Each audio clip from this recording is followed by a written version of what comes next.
Nora. Okay. Welcome, comadres and friends. I'm Dr. Nora de Hoyos Comstock, national and international founder of Las Comadres para las Americas. Bienvenidas.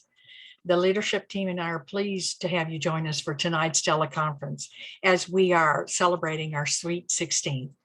It's been our privilege to support the Latino authors through these last 16 years, and we look forward to many more. We'd also like to extend a warm welcome to readers following us on our live Twitter chat at Read Latino Lit. Tonight, please help us welcome two authors, INGRID ROJAS CONTRERAS and Jennifer Givhan. Their interviews will begin shortly. Before we get started, just a few housekeeping notes. Keep yourselves on mute, and you can keep your videos if you want, but remember that we can see you and a lot of movement is distracting. We suggest you put yourself on speaker mode, but if you want gallery, that works as well. And if you have any questions or comments, please put them in the chat and we'll try to get to them. But first, let's start with our book club's history. Comadre Tess?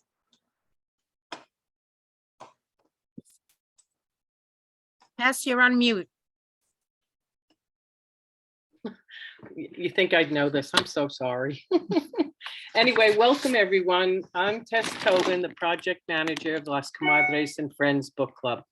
Our first book club gathering was in July 2004 in New York in Comadre Maria Ferrer's apartment. After a brief hiatus, Nora Comstock re-envisioned and relaunched the book club nationwide to promote the work of Latino authors, to every book lover, to bring our community to bookstores, and to support Latino writers.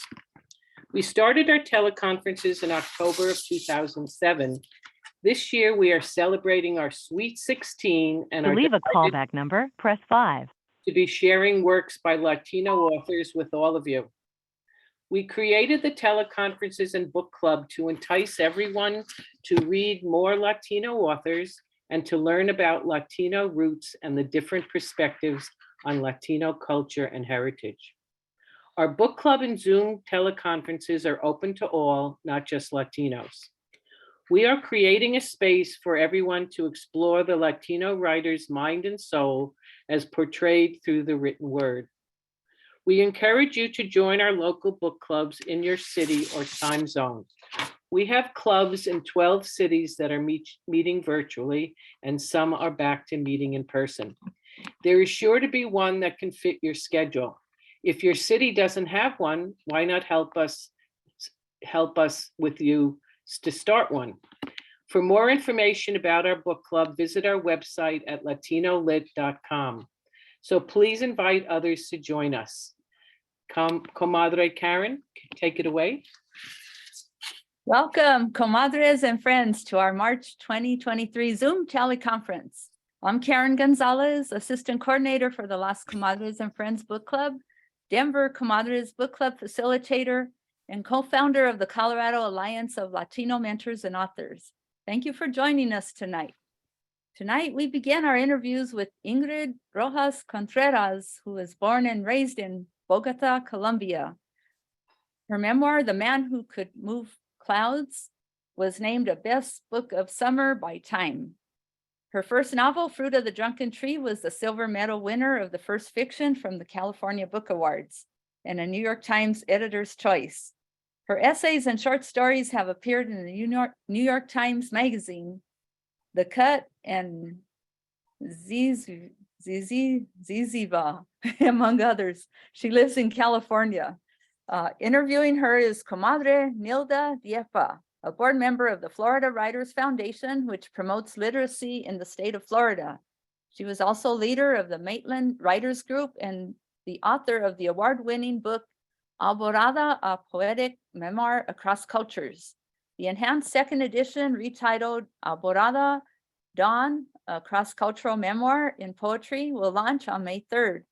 Comadre Nilda, take it away. Hello, and welcome, Ingrid. I'm so privileged and excited to interview you. And congratulations for all the high acclaim you have received. Thank you so much. I hope my questions on your work. Oh, thank you. I'm very happy to be here. Thank you. So I have a longer list of all the awards that your book has received. And I was wondering, how does it feel to receive all this recognition? It's felt really good. When I was writing The Man Who Could Move Clouds, I didn't have a clue about how people would react. It felt to me like such a personal family story, and it's a story about curanderos and amnesia and ghosts. And I knew that I was writing a real story that maybe would feel different to most US Americans, not to us. And I just didn't know how any of that would go. But I've been really happy with the response. That's great. You know, they say that it's very hard to write a prize-winning second book after a successful first. And the Man Who Could Move Clouds follows the feat of Fruit of the Drunken Tree that received a silver medal winner in the first fiction from the California Book Awards and a New York Times Editor's Choice. Obviously, you've defied all the odds with this book and more. What was your experience of writing it after having a successful first book? I think it helped that I switched genre. So instead of writing fiction, and I was in memoir, and I felt a lot of the times like I didn't know how the medium quite worked. And I was just getting very used to, writing real stories that involve real people and just feeling out the consequences of truth telling, and especially breaking silence within my family and what that meant. And it was just such a different type of work that I wasn't thinking about it being a second book. In my mind, it more felt like this is my first memoir. And so I think I just got out of that thinking from the beginning, which I'm very thankful for, because it really just allowed me to be very creative and take risks and write the book that I wanted to write. That's very exciting. I was curious to know, how did you manage to get Julia Alvarez to blurb your first book? Oh, I had written her this letter just talking about how much I love her work, and I had asked her, like, I would be so honored if I could send you a copy of my book. I understand if you don't have time, and she said, I indeed, don't have time. I don't think that I can do blurbs right now. And I just asked her if I could send her a book anyway, just because it would mean so much to me to have, to just send her a book, just because her work meant so much to me. And it just by the time that I sent the book, she happened to be on some kind of long road trip where she was in a car, and she just brought my book along, and then she emailed back and she said, I wrote you a blurb, which was such a That's great. surprise. Yeah. That's wonderful. Oh, well, I want to go back into the Man Who Moved Clouds. And my first question was, because you said your mother didn't speak English, why did you choose to quote her mostly in English in the book and just very, very few instances of Spanish? Yeah, what I'm doing is that I am thinking in Spanish and then writing in English. Mm. So both of my books actually are happening in Spanish. And I'm trying to kind of make English follow the Spanish grammatical rules. So sometimes when the writing sounds poetic, or it sounds a little bit experimental, or like I'm putting things in a bizarre way, it's because I'm trying to make it sound like Spanish, even though it's English. I think that it just becomes a stylistic choice for me. It's I've just really loved this process that I have of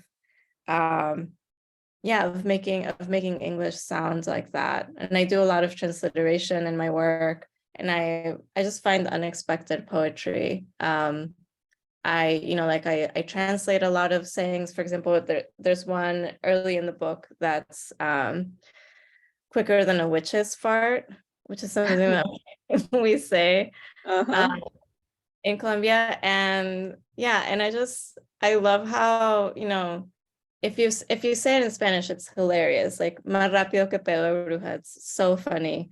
And when you say it in English, it feels like a new usage of language. So I really love that.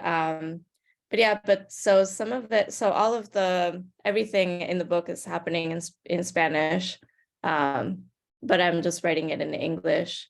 And there's an early line, or in the memoir, where I'm trying to hint that that's the case, and the line is, this is a story that happens in Spanish, where Mami and the tias call each other vos, but they use tú with me. So that was my little hint of, telling the reader, like, actually everything that you're getting is in Spanish. Yeah, and I think because I grew up in Colombia, and I moved to the US when I was 18 or 19, that I didn't grow up using both languages.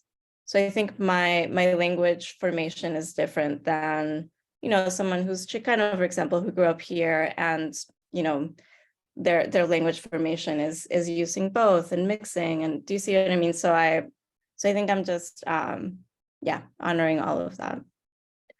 It's exciting to hear you say that all the poetry in the book comes from the Spanish language, because that was one of the things that impressed me the most, was how poetic the book is. All the images and the phrasing that you use is really lovely. And I have long quotes of phrases that I love, but there's one at the very beginning of the book that resonated with my own experience of moving away from Puerto Rico. And when you talk about having to move away from Colombia due to guerrilla and drug violence, you say this experience bred a waste of assimilation in my sister and me. You say the safety you sought had a Gulf-sized cost that needed to be mourned over and over. Can you tell us a little bit more about that? About the language, or that image? About that image, about the waste of assimilation. Yeah.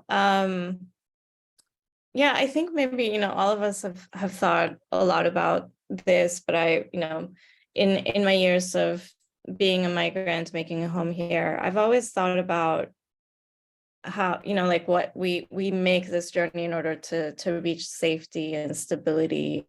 And we do that so readily. And I always think about, what is the cost of that? What is the hidden cost of doing that journey? And I think for us, many things, but for us, like one of the things is, we, coming from like a curandero household and then moving to the US, or, for me, I moved alone, how suddenly I'm no longer legible to the people around me initially, because I didn't know a lot of Latinx people in the beginning. And I just knew a lot of, white North American people in the beginning. And just feeling like I suddenly this big cultural, place that I come from is unknown. And I don't know how to kind of, let someone into that world. And, and I think, if my grandfather was a curandero and he came from a whole lineage of curanderos, and my mother became a curandera, then suddenly that narrative is broken by me moving, or by us kind of having to leave Colombia, and, having to remake our lives elsewhere. So I was just really interested in looking at that as the cost, or like what we got in exchange of safety. Mm-hmm. Yeah. In this memoir, you present many important themes,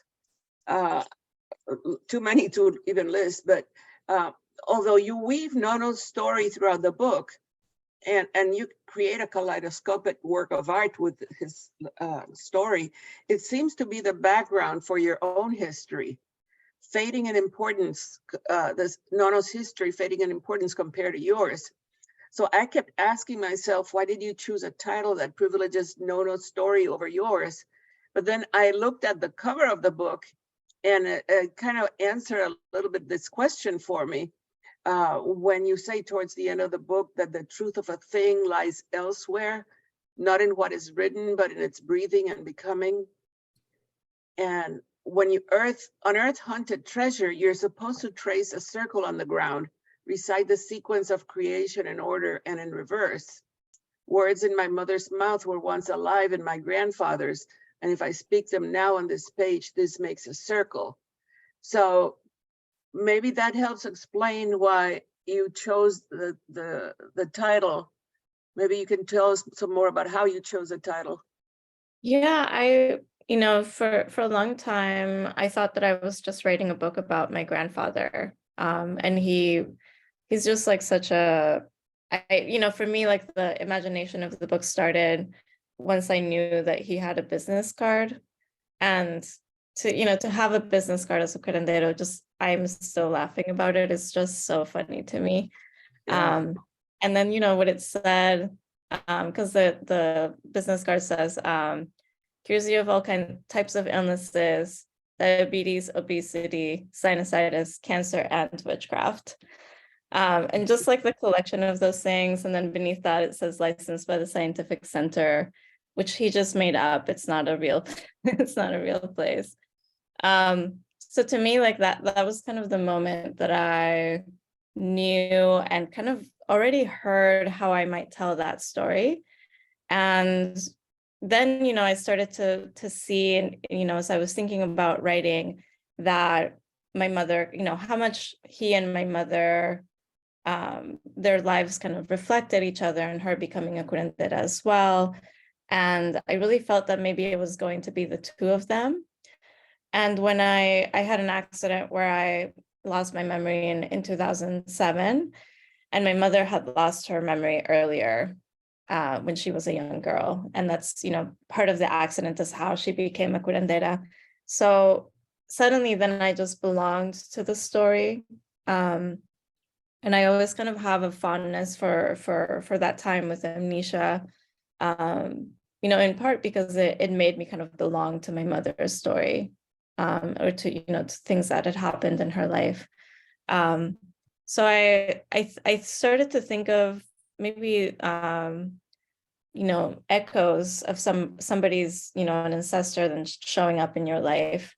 And so for me, I wanted to start with maybe like the origin story, because it's kind of like what echoes into my mother's life and then my life. So to me, it just kind of made sense to name it that, even though it is largely a book about women,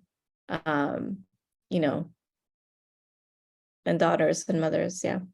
Yeah. On 2018, you were interviewed heard on Weekend Edition Saturday by Scott Simon. I'm so jealous. And this interview, did you get a chance to tell your audience what you wanted them to hear? What was that about? I think so. It goes by so quickly. I was at a writing conference when it happened. So I remember just going into this little conference room, putting a paper where I had written like live interview, do not interrupt. I taped it on the window, and then I just called in, and it happened so quickly. But yeah, I think in my memory of it is that it went well and that I felt happy about it. Yeah, that's great. Now, in this interview, it was titled "A Thwarted Child Kidnapping Inspired Fruit of the Drunken Tree." So, and you say that the character of Petrona in your first book is based on a young woman who worked for your family in Bogotá and was pressured by the guerrillas to facilitate yours and your sister's kidnapping, which never happened. But in The Man Who Could Move Clouds, you mentioned this incident in more detail, and you said that the young woman, who you don't name in the book, was raped and became pregnant by the guerrillas as punishment for letting you escape. Are these additional details that you put in your second book part of the real story or an important embellishment for the sake of the memoir? Oh, no, yeah, that's, yeah, everything is real in the memoir. Yeah. Mhm. So why did you, I mean, you still protected her privacy, but why did you choose to add more details about what had happened to her? I think in the book, in the memoir, I'm talking about my own rape. And so I think in order for my own rape to make sense, I had to talk about how she was raped. Because when that happened, I just kind of carried so much guilt about it. And one of the reasons why I didn't fight back when I was raped was because of that, because I felt like, oh, I deserved this because I was the reason that this other thing happened. Yeah, so to me, it just kind of felt like I just felt necessary in order for the reader to understand the emotional kind of journey that I was on. Mhm. One of the members of the Denver Book Club wanted to ask, can you explain how the clouds were moved when Nora was alive? So another person, so he taught an uncle how to move clouds, and then that uncle taught a cousin. And when I was doing the research for the book and went back to Ocaña and that area, Santander in Colombia, I did ask my cousin, and he described to me what happens and what is done, but I am sworn to secrecy, so I can't share. But I did find out what it is. Oh, well, I apologize to the readers in Denver, but I did my best. So can you tell them, since you swallowed the ashes, have you had any physical or mental reactions? That's another question from Denver. No, do you know what it felt like is maybe like I felt more accompanied by my grandfathers since then. This way, I think, one of the things that I didn't know I wanted, but, obviously kind of happened through the living of everything that happened in the book, was that I wanted to kind of belong to those stories, and I wanted a way to belong to my mother's story and my grandfather's story. And so I think after that, I maybe felt like a stronger connection. Yeah. So you said that good divination is the art of a good story. How do you use the rules of divination to write your stories? My mother did a lot of divination, and she would talk to me about it. And I grew up watching her give fortunes to people and tell them about, things, these unanswerable questions that we sometimes bring curanderos or fortune tellers. And I always kind of admired the way that she handled those questions and the way that she gave someone something back that they needed to hear. I always kind of saw them receive it in a way that was like, oh, that is exactly what I wanted to hear or needed to hear in that moment. And I think when I'm writing and when I'm, whether it's fiction or nonfiction, I'm always thinking about the truths that I'm handling and how to make them land with the reader in a way that it feels like something transformative is happening. But it's the same, those are the same, things that we worry about when we're involved in storytelling. We want the truth to be felt and the truth to be experienced. And in order for that to be felt or experienced, it's not about kind of just blurting out the truth, but it's about kind of like laying the groundwork, saying it in the right way, using the right image, the right word, or the right metaphor. And for me, I think it has so much to do with sound. And with it just feels like a little bit like conjuring, Like the order of the words matter, the sound of the word matters, the way that you're saying it matters. And I definitely write that way. Yes, yes, it shows. Well, thank you so much. This is so exciting, and you know, maybe we'll need to meet again, and I can ask you 10 more questions. Thank you so much.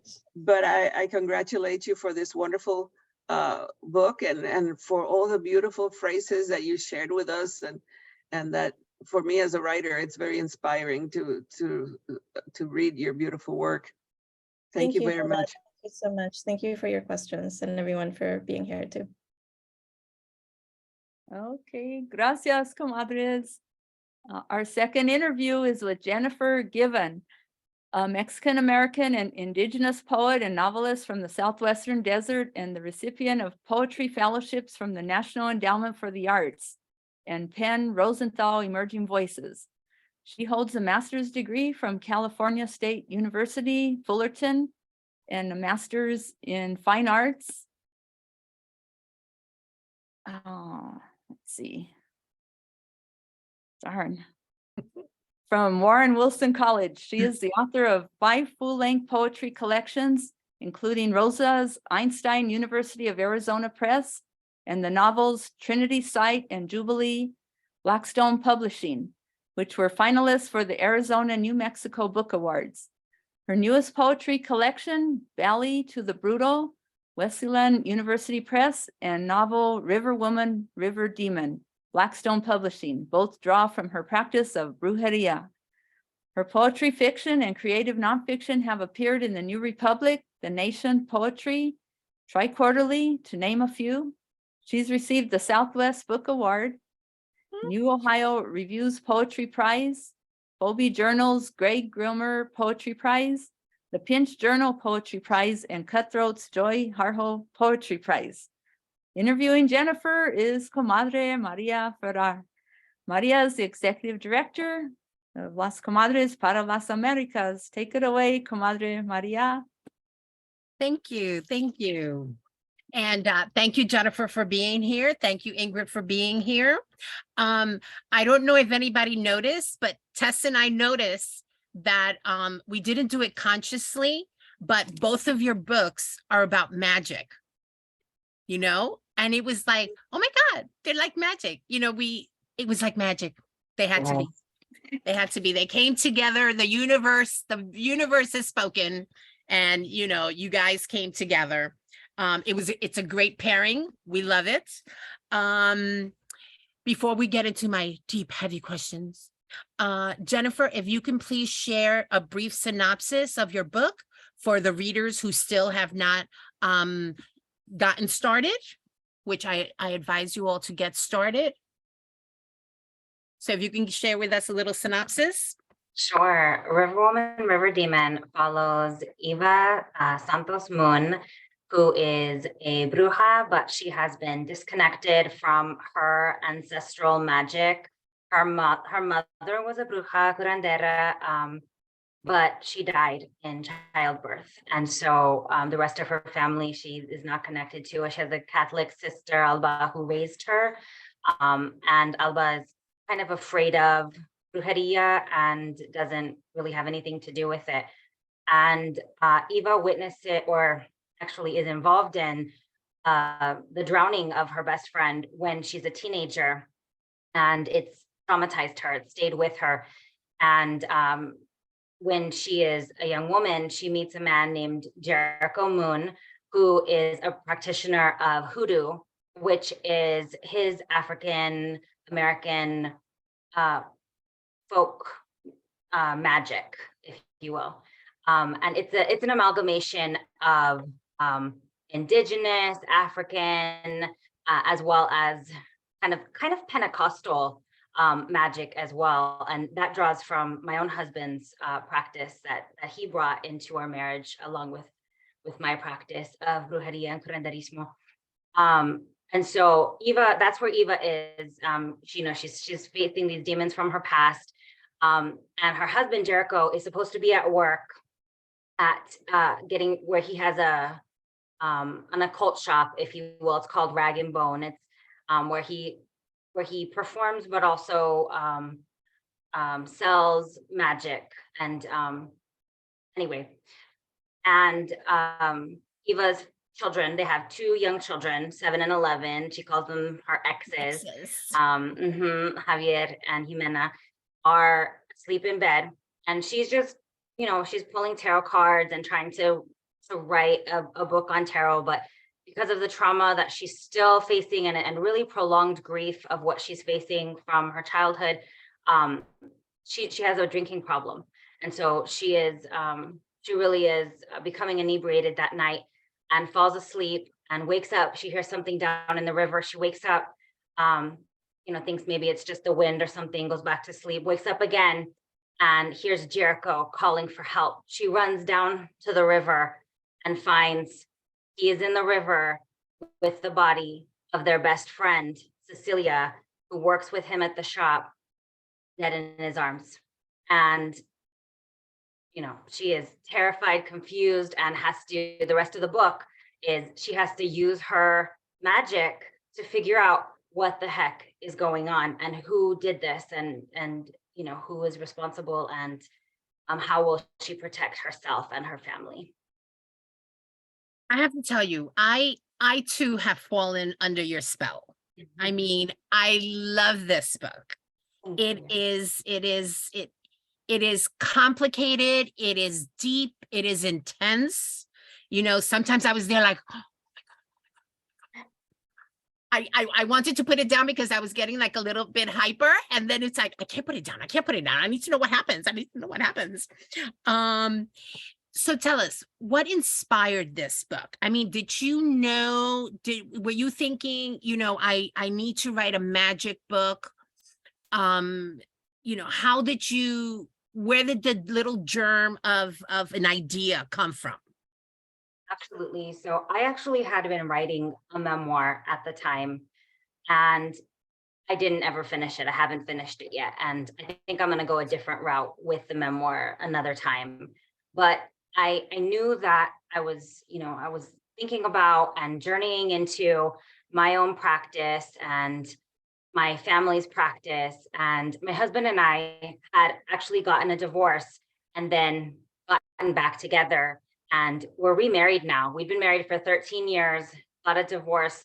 We're apart for 2 weeks and then got back together and then got remarried a few years later. And so now we've been together it's 18 years. I say our relationship is now grown up, and it went through its, tumultuous teenage years. But so that was all happening while I was, working on this memoir that I didn't ever go forward with. And I had the idea of, I live in San Diego right now, but we're going back to Albuquerque this summer, and we're moving home to Albuquerque. So I would always go to the river and go walking in the bosque. And I had this idea come to me that a woman had drowned. And La Llorona is an image that comes to me again and again. My best friend actually did drown when we were teenagers. It was not under mysterious circumstances. She died in a car accident that went into the river with her and her brother, and they both drowned. And that was a life-shaping event for me. And so La Llorona factors into my work quite a bit, and my poetry goes into the story of La Llorona. And because I have dealt with infertility and child loss as well, pregnancy loss, that story really stuck with me and kind of went into the underbelly place inside of me. And it always comes out in my work in different ways. And so even though I wasn't consciously thinking I want to write a story about La Llorona, that's just what came out. And so when I was raising my children when they were very little, I was going through postpartum depression quite badly, actually. I realize now that there were times that it probably bordered on what I didn't know is called postpartum psychosis. And I would see these very disturbing images that I was scared to tell anybody about, because there's such a taboo around, motherhood, and we just don't know what our support system is necessarily. And I was scared. I was scared that somebody would try to take my kids away from me or something. So I told my mom about it, and you know, and I had support from my mom, and and we worked through it. But one of the most surprising medicines was a student had gifted me a copy of Gone Girl. And I was like, you know, what is this? And so I started reading it, and it's this like terrible, I mean, terrible in that it's like this toxic relationship, and people do terrible things, and it's a murder mystery. But there was something inside of me that was like, hey, you know, what I'm thinking about is nowhere near as bad as what these people are doing, that type of thing. It was this very strange medicine where I just craved reading murder mysteries. And, you know, my earliest influences were like Toni Morrison, Ana Castillo, Sandra Cisneros. But there was this time period that I was just like, you know, devouring every murder mystery I could get my hands on. But what I was seeing, you know, this was a good 10 years ago or so. What I kept seeing again and again and again is that they focused on mainly white women, mainly affluent, kind of city dwelling white women. And I was like, where are the Chicanas? Where are the Latinas? Where, you know, where's the Southwest? Where's, you know, where's Albuquerque? And so I was like, let me write one. And so all of that together, all of those different things happening in my life came together to form what I would think of fondly as I was writing it, my Chicana girl on the train. Okay, yes. I know that there was some controversy about your book being either thriller or horror, you know, and people were saying one or the other, one or the other. I can tell you this is not horror, okay? To me, horror is like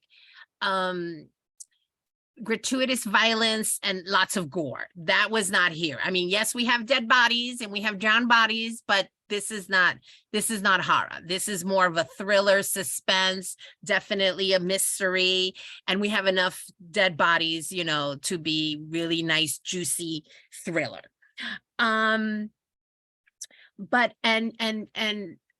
you weave, you know, your images are so vivid, and you weave the past and the present and everything all together. And I remember that at the beginning of the book, when everything starts happening, Jimena turns to her mother, you know, and she says that they were being tested. And her mother says, what? And she goes, yes, mommy, we're being tested. Our metal is being tested. And I was thinking that is the whole book. I mean, Eva is definitely being tested. I mean, she is alone, she's lost, she's powerless and stuff. I mean, yes, Ava's there, but her husband is gone, you know, and Ava's there to help, but Ava, you know, aside from helping with the children, you know, she really, you know, she's helpful, but not, you know, Eva needs like really help. And I think that Eva is like literally drowning. Yeah. You know, she's drowning herself. And you know, because she's drinking, she's getting those blackouts. She's confused, you know, she's seeing ghosts. She has no confidence in herself and stuff. And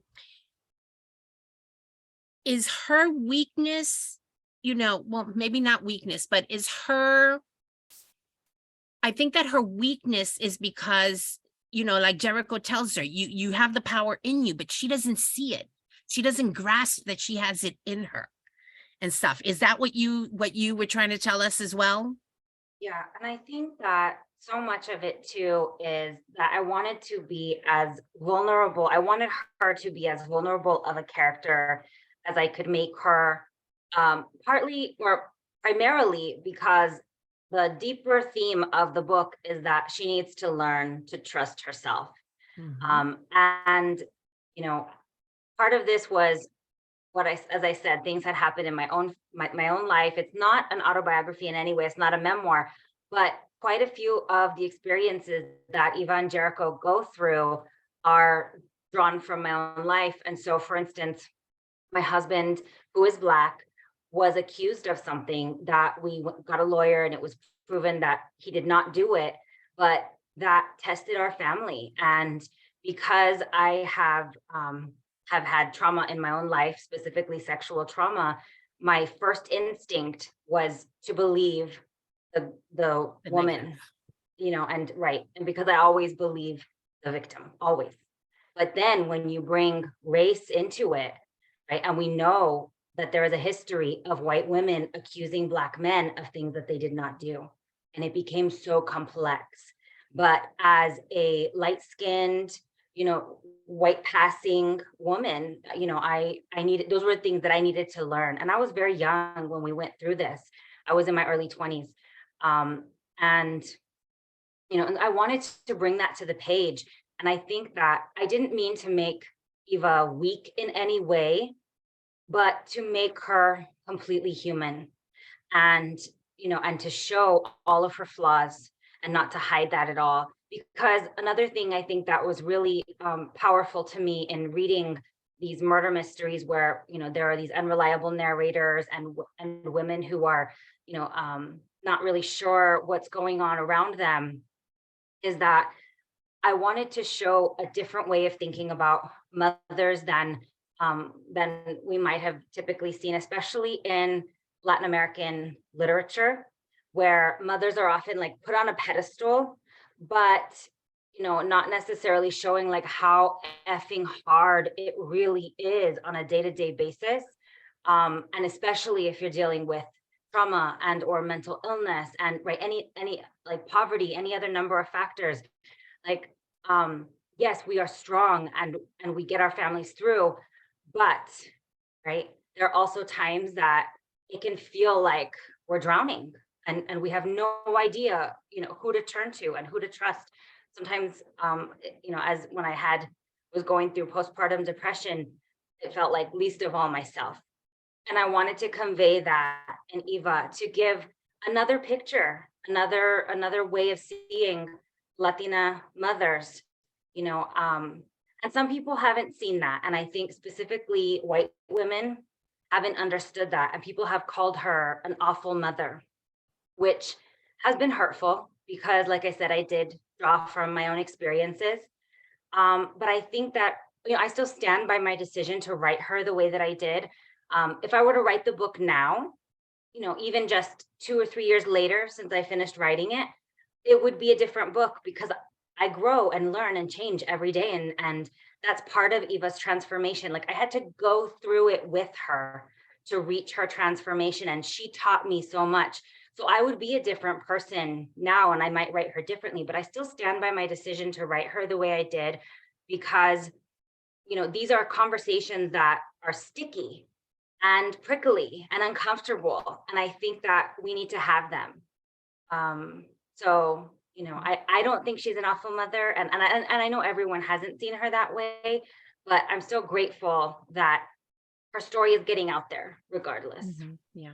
Yeah, no, I don't see her as a bad mother because she does think of them. I think what it is that she's lost, you know, and, you know, she's haunted by the drowning of her friend Karma from when they were children. I mean, from, you know, first her mother dies, then, you know, her sister makes sacrifices for her.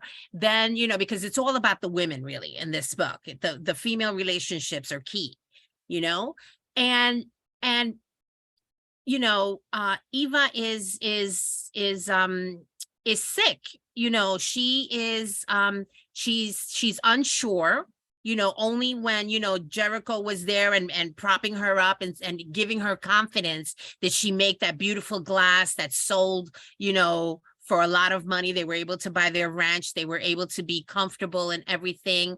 Pero she's still traumatized. She's still seeing ghosts. She's so unsure of herself and stuff. But, you know, she is, but, you know, she does what has to be done. She goes out and she gets that lawyer for her husband, you know, because they are not going to plead guilty.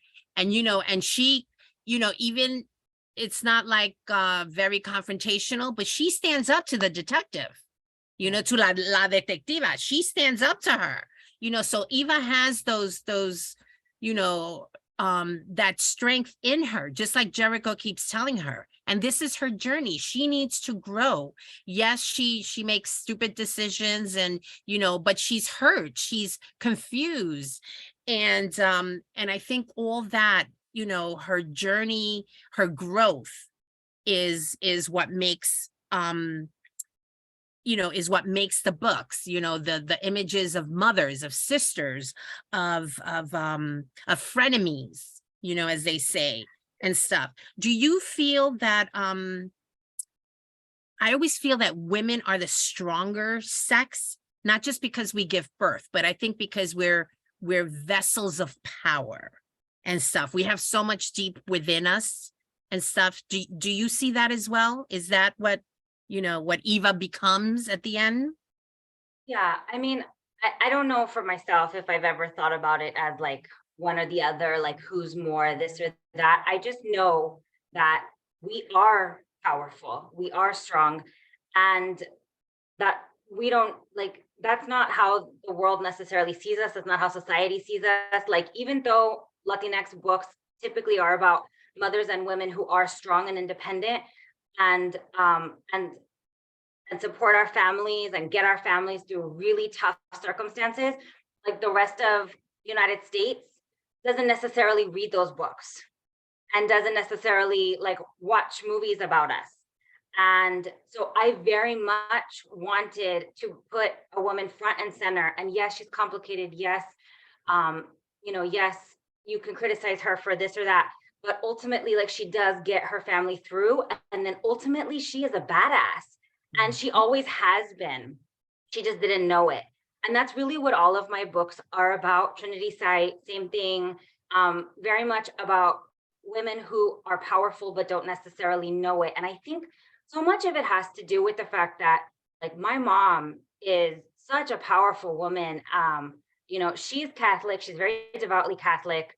But I would say she's a bruja. Like, she is a curandera. She has like heat in her hands, and she puts hands on you and heals. Like, so she has healing hands, and she attributes that to God and, you know, and to Mother Mary, and that's wonderful. And I might see it a little bit differently, which is, you know, but whatever we call God, right? The creator, the spirit, the goddess, that's how I see it. But like, so she is very powerful, and she's kept her family together through so much crap. But at the same time, I see again and again that she lets my dad, whom I also love, but he was an alcoholic and abusive, would let him walk all over her and call her names. And it was terrible to see that growing up. You know, he would say, my mom is fat, I'm fat, you know, and would say terrible things about her. And it was like, and I would see this too growing up, like my first real love, and I thought we were going to get married, and it was a very complicated relationship. I write about it in my novel Jubilee. But he was very macho, and there was a machismo in there, and he would like call his sister and his mom all kinds of names, and I would grow up hearing that. And it's like these very powerful, strong women. I would sit down and have conversations with them, and wonderful women, but like the men in their lives are mean to them. And you know, I then, when I was going through this very tumultuous time in my relationship, and then we got a divorce, and you know, I reconnected with a man whom I had trusted from my past, and he turned out to be kind of a narcissist, and everything he said was a lie, basically. And it was like, I remember my mom and I going to this conference one time at a university, where it was like these very educated professional women and it was talking about women who kill their abusive partner. And the conference was filled with these professional women, but there was a woman who got up and said something like, you know, people might wonder, like, how could a strong, independent, professional, educated woman like fall for a man or stay with a man who's abusive? Like, that's what people would think. But it's like, we are all susceptible to that. Right. And I think that's what I wanted to show. Like, so I don't see her as being weak at all. I see her as being strong, but being gaslit and not knowing who to trust. And I really wanted to show that, because I think that, you know, I'm an ardent feminist, but I also think that we do ourselves a disservice by only showing women as like, only showing the positive side of women, or only showing like the best that women are capable of. I think we do ourselves a disservice, because life is so complicated and so sticky. And it's like, I go to books as guides as roadmaps. And, you know, these are sometimes things that we might feel ashamed to talk about, or other people don't talk about their experiences. And so even though I'm writing fiction, I'm not writing fiction, and so it's very important to me to show, yes, women's power, but like in an environment that is true to life. Well, let's talk about the men, because, Sammy and Jericho, totally, at opposite ends of the spectrum, and it's sort of like she doesn't believe when Jericho tells her she has all this power, but yet she believes the false promises of Sammy. But again, that's what you're saying, like sometimes women are susceptible. And I think part of the reason why she believed Sammy was because, again, she was confused. She was, she's trying to hold on to a past when it was nice, with Sammy, and it was uncomplicated, but, her life is with Jericho, and this is really happening and stuff. Was that intentional, making them like such polar opposites? Yeah, I mean, as I was writing the book too, I have a writing coach that I have worked with sometimes since my very first novel, Lynn Hightower at UCLA Extension Writers Program. And she's wonderful. She writes murder mysteries. So even though most of my books have been literary, I really loved working with her. And I was writing Jericho, and I was writing these scenes, and particularly one where he puts like a string in her head, like it's an imaginary string, a magical string, but he pulls it up. And that's just something that my husband would always do for me. And a lot of the things that Jericho does in the book are things that are experiences between my husband and me. But like I said, we had gone through this tumultuous time. We were going through divorce, and Lynn read some of these passages, and she was just like, look how much Eva loves Jericho. Like, look how in love she is with him. And I just remember reading her commentary there in the margins, and I just started weeping, because I was like, I do. Yes. I really do. So me as the author loves the counterpart of, my husband and me. And so in many ways, it was a love story, and it was about falling back in love. But again, it's like you can't, with Eva, she can't trust anyone else until she trusts herself, or she can't know who to trust until she trusts herself. And it's that old adage, but it's so true. I think it bears repeating, that we can't love fully. We can't love other people until we love ourselves. And so falling in love with Jericho really meant falling in love with herself and accepting who she was, and really understanding. She needed to understand the past. And I think that what she went through with Sammy was key to understanding the past. And so I've seen this as her dark night of the soul.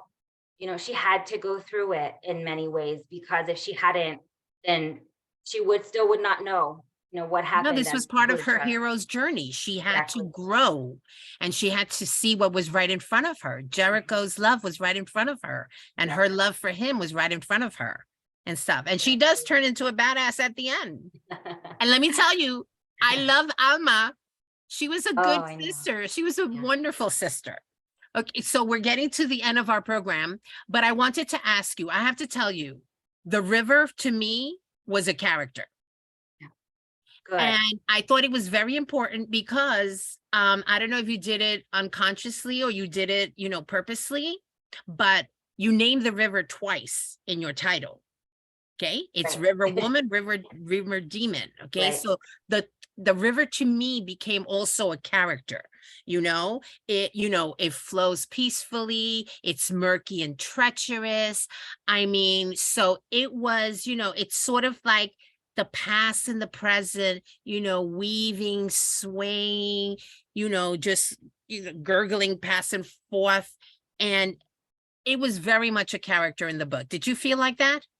Absolutely. Absolutely. I feel like actually when I start out writing it, like when I first have the seed of an idea, it's usually a woman, or it's always a woman and a place and a situation, right? And then it's like, okay, then all the other characters start to come to me, but it's, it really starts organically from where she is.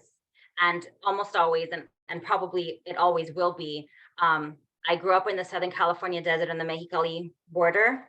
And then I moved to Albuquerque and I've raised my kids there. So I feel like these are and that's where my ancestors are from. And so I feel like those two places, New Mexico and Southern California borderlands, that's probably all the stories I'm going to write, because again, these are not the stories that the mainstream tends to publish and promote and make movies about, you know, and so I want us to have representation. Well, you are representing us very well. You and Ingrid are doing a great job, and we really, really appreciate it. And we thank you for being here with us tonight and answering all our questions. Thank you. So much. Nora? Thank you Oh, so much, everyone. okay, wait a minute. I lost my script. I did. Where did it go? Sorry, ladies, I'm unable to find it. It was on my thing, but it's gone. And I cannot easily pull it up. I can read it. Would you? That would be great. The only thing I want to say is it is just so, these interviews have gotten incredible. Everyone is better. I leave these interviews absolutely changed. Every one of these books, every one of these interviews, what you all have done, you have changed me. And I want to thank you. So Karen, would you please read the final for me, please? Sure. Our thanks to authors Ingrid Rojas Contreras and Jennifer Givhan for their publishers Doubleday and Blackstone Publishing for their generous donation of books to our early registrants. Thank you as well to our interviewers, Comadres Nilda and Maria. We thank our audience for taking the time to join us tonight, and to those that submitted questions. And we'd like to thank all our volunteers, without whom this book club and all the associated work would not happen. Mil gracias. Please remember to support our authors by writing a review of their books on sites like Amazon, Goodreads, Barnes & Noble, etc. Those reviews carry weight with the publishers as well as other readers. Buy books to support our authors, and if your library does not have a book you want to read, ask them to order it. And please attend your virtual local book club meetings and bring a friend or two. Important to note, our book club is open to men and women, Latinos and non-Latinos are all welcome. Remember that these podcast teleconferences are available on our YouTube channel. Our April books are Cenizas, Poems by Cynthia Guardado, and Valley of Shadows by Rudy Ruiz. Again, thank you all for your continued support of our book club and Latino literature. Please join us in celebrating Las Comadres and Friends National Latino Book Club throughout the year by buying books and supporting Latino authors. Good night, and always read Latino lit. Buenas noches, comadres. Thank you, Karen. Thank you all. Thank you, Thank everyone. you. Good night.